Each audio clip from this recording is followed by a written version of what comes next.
kiroho ya Jumuiya ya Kikanisa Embu, ambayo kwa sasa iko wazi baada ya kuhamishwa kwa mchungaji wake, Mheshimiwa sana wa mwisho ndugu Paul Kariuki Njiru, kwenda jimbo la Wote lililoundwa hivi karibuni.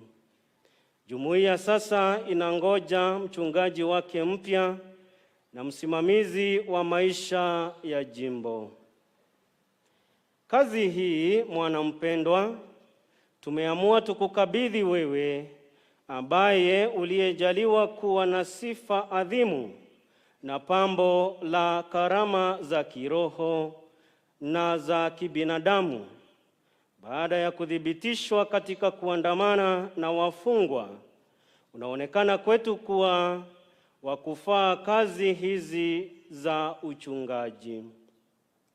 Kwa hiyo, baada ya kusikiliza shauri la idara ya uinjilishaji kwa utimilifu wa mamlaka yetu ya kitume, tunakuteua kama askofu wa Embu, kukupa haki zinazofaa na kuweka majukumu yanayoambatana na kazi hiyo. Tunakuruhusu kupokea daraja ya askofu nje ya Roma kwa mujibu wa kanuni za kiliturujia kutoka kwa askofu Mkatoliki utakayemchagua baada ya kufanya ungamo la imani na kiapo cha uaminifu kwetu na kwa waandamizi wetu kwa mujibu wa kanuni takatifu. Tunatamani wajulishe hati hii wa klero na watu wa jumuiya hii ya kikanisa, ambao tunawahimiza wakupokee kama baba mpendwa na mwalimu makini, na kutimiza mapenzi ya Kristo kwa mioyo ya dhati katika maisha yao ya kila siku chini ya uongozi wako. Tukikukabidhi majukumu haya, tunakuombea kwa Mungu ili akupe roho wa hekima na ufunuo katika kumjua yeye, na kwa kundi lililowekwa chini yako waangazwe nuru mioyoni mwao, wapate kujua tumaini waliloitiwa na Mungu. Imetolewa Roma Laterani siku ya 15 Agosti katika maadhimisho ya sikukuu ya kupalizwa mbinguni kwake Bikira Maria katika mwaka wa Bwana wetu wa 2024 wa 12 wa upapa wetu. Francisco, Papa. Tuseme wote tumshukuru Mungu. Kwa utulivu tusikize homilia ya Mhashamu Askofu.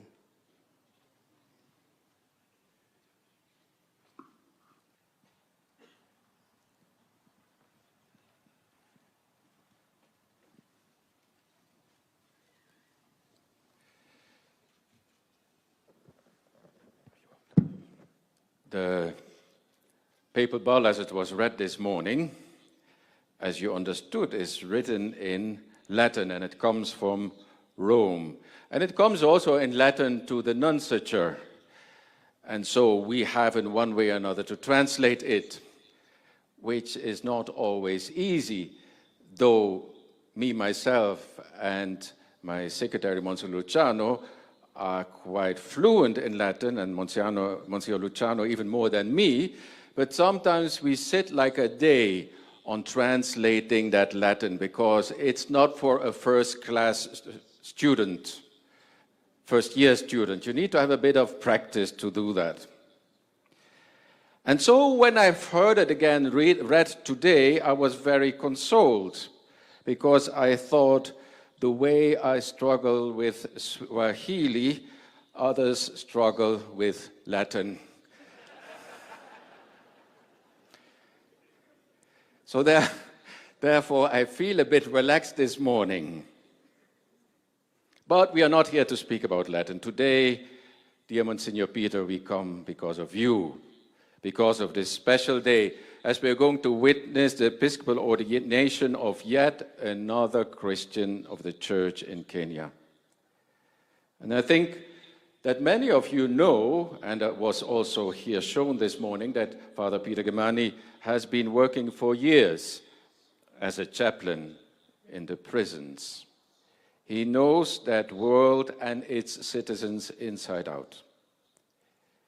In many ways, we, ordinary people, we try to stay away from prisons and from its inhabitants.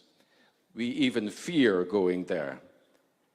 It is a system which for many is shrouded in darkness and mystery behind walls and barbed wire fences. It's not something that you would do for a Sunday outing. And if you go there to visit maybe your family or your friends, you even will reflect twice whether you should bring your children along. In old times, the prison was called a carcer or a dungeon. And it implies a very dark and sinister system that people really want to keep away from. In many ways, that concept of dungeon is of course also connected to our idea of purgatory or hell even.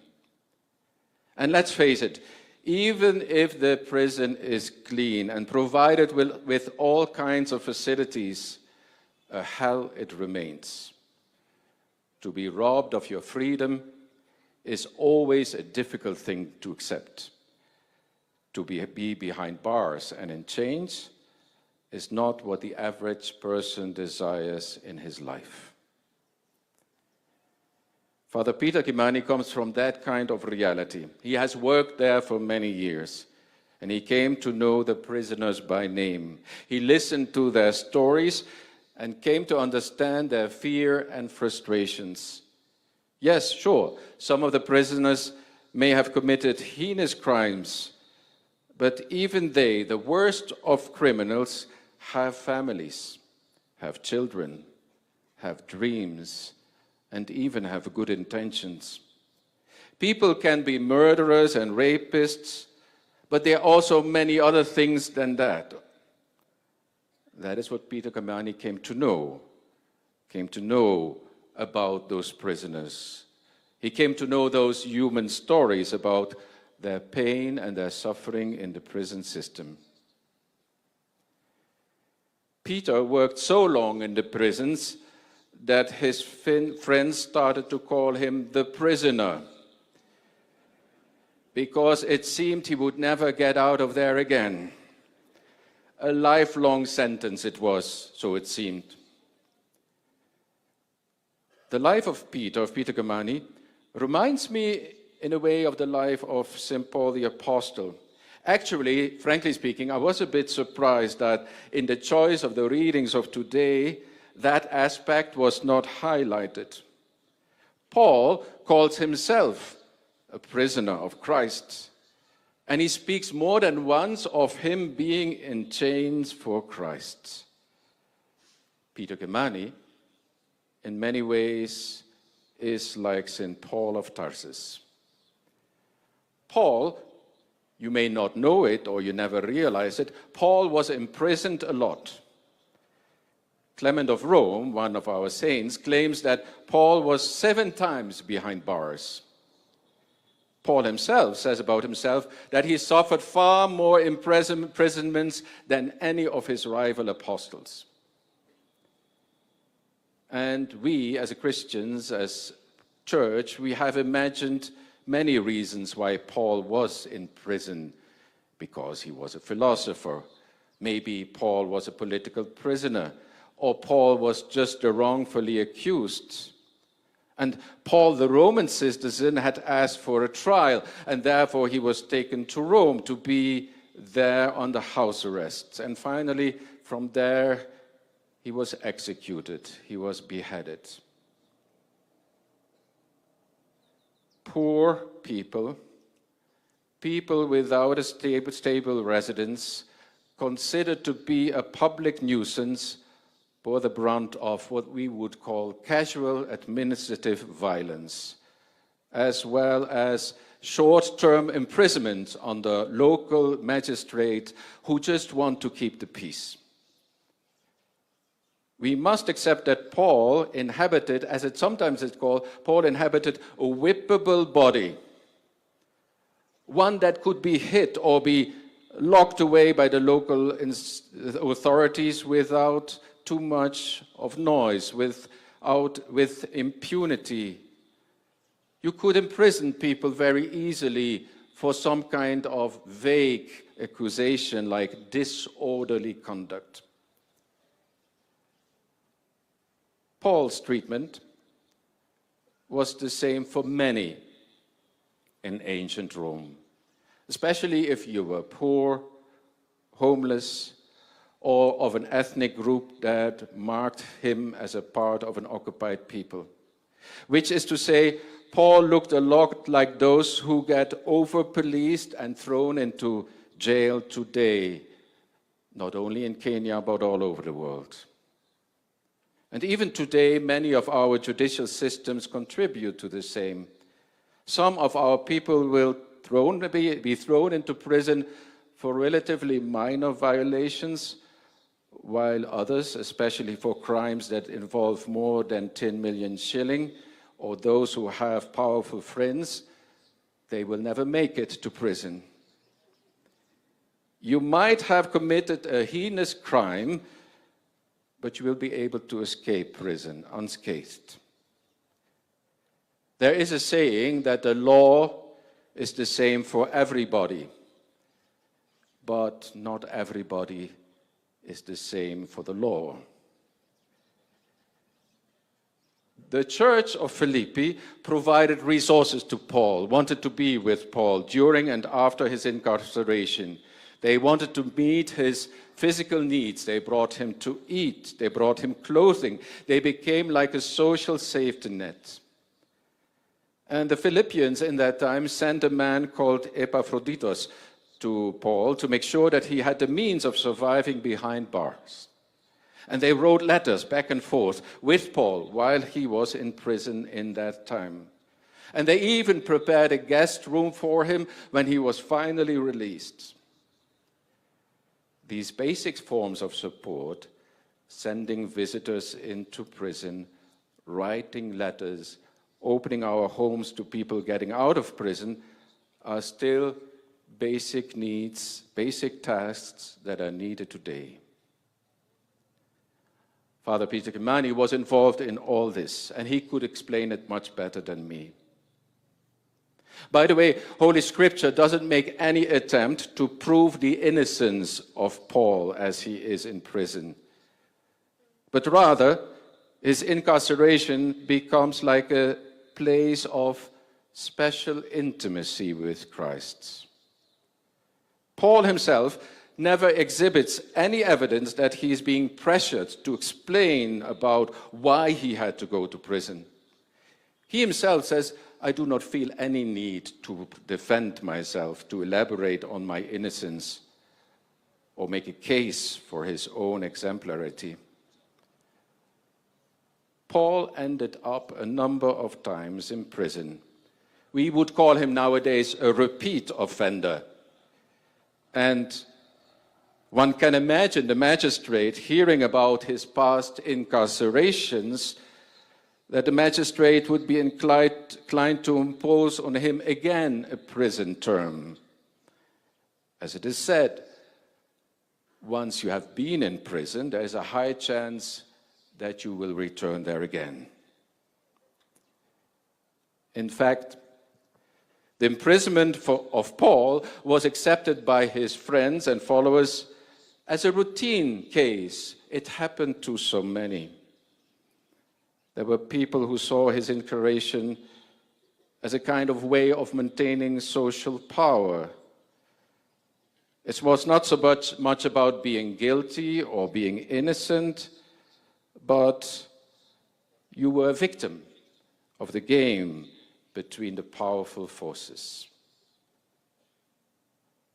Rather than regarding Paul as a charity case or as a person to be corrected, the friends, the disciples of Paul, treated him as an imprisoned friend with a moral authority and a witness to the Christ who himself had been arrested, tried, tortured, found guilty, and executed. Christ himself, like Paul, was the victim of a system that was not able to provide any sense of real justice. Paul, like Christ, was just too poor, too outcast, too little friends high up. Remember, all this happened 2,000 years ago. But where are we today in terms of justice and prison system? Prisons, and that is also, I think, an experience of Father Kimani, prisons make people sick. And there are strikingly similar death-dealing dynamics in the prisons all over the world and also here in Kenya. Not only were ancient prisons places where disease can be rampant, but they were also places of hunger and scarcity, where prisoners were abused and their few rights left were trampled upon. And in prisons, and that is also the case in prisons in this day and age in Kenya, but also in many, many other countries, in prisons, many times suicide is considered a noble way out. And the suicide rate of people incarcerated in jails is therefore 3 times higher than the national average. Paul, being in prison, even being sick to the point of death,